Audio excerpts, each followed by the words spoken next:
Tu as pourtant ceci, c'est que tu hais les œuvres des Nicolaïtes, œuvres que je hais aussi. Apocalypse 2,6. Le désir de Satan est d'introduire quelque chose haï de Dieu. Son objectif est de corrompre en introduisant quelque chose que Dieu hait.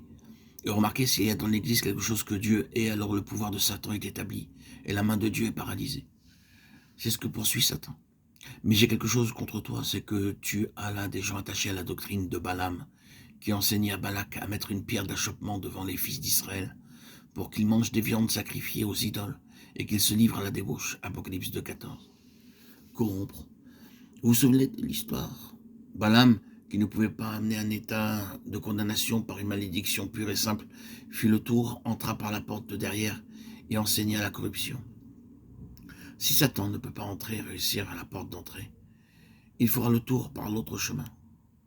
Le but est de corrompre de sorte que Dieu ne puisse pas être présent et témoin, et qu'Israël soit frustré de sa qualité de prince avec Dieu, de sa place en tant que nation princière pour gouverner.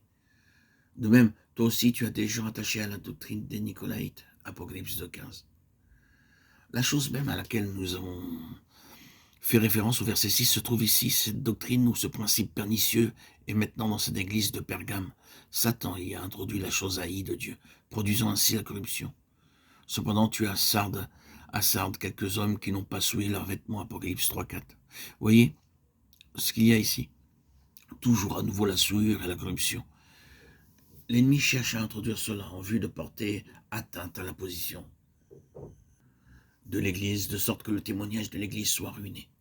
Je pense que la meilleure façon de démontrer cela, c'est de continuer par notre aspect suivant du vainqueur, à savoir la position du vainqueur.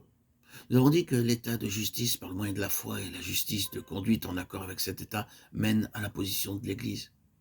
Quelle est la position de l'Église en tant que conséquence de cet état de justice par la foi? Eh bien, ce n'est pas sans signification qu'en traitant avec les églises, Éphèse vienne en premier. Il y a un sens dans lequel Éphèse est inclusive et fondamentale. Toutes ces églises en Asie vinrent à l'existence par le moyen de Paul. Regardez Acte 19. En premier lieu, il est dit au verset 10, « Tous ceux qui habitaient l'Asie entendirent la parole du Seigneur. » Ceci se produisait comme étant issu d'Éphèse. Dans Acte 19, Paul se trouve à Éphèse. Au verset 26, Démétrius dit que non seulement à Éphèse, mais dans toute l'Asie, cet homme Paul a détourné une foule de gens. Toute l'Asie.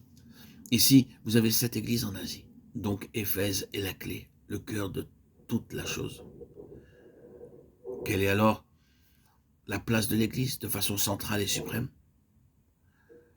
C'est ce que vous trouvez dans l'épître ainsi appelée aux Éphésiens, qui était une lettre circulaire envoyée aux églises, y compris celle d'Éphèse. Eh bien, la place de l'Église est montrée là comme étant dans les lieux célestes, en Christ.